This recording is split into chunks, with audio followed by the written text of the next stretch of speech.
haven't been encouraging. One last question domestically, if I may. Is the White House committed to including the $400 billion for elder care in the AJP package?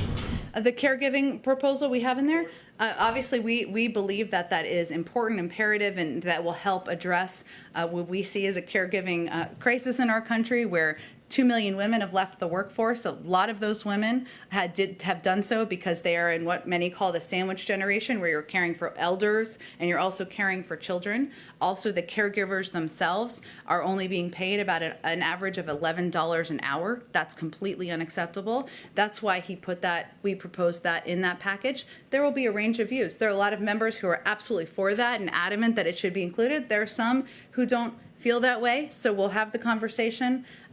More of those are happening this week, and we'll go from there. Could it slip into the next package just to make it more palatable for this one to pass? You know, it's a great question, but we're not quite there, and the mechanics or the mechanisms for what different components will be how they will move forward on the Hill. We're eager to have those conversations with leaders in Congress. Go ahead. Thanks, Jen. India is facing a critical shortage of raw materials necessary to make vaccines, and officials there are urging the U.S. to lift the U.S. embargo of exporting those raw materials. My colleagues in India are reporting today that the Biden administration recently told India that its request was being considered and would be acted, in quotes, at the earliest. Could you provide some more details on that, maybe some timeline? Sure. So Ambassador Catherine Tai, of course, gave some remarks at a World Trade Organization virtual conference last week, and she highlighted a couple of points, I should say, that are very representative of our view.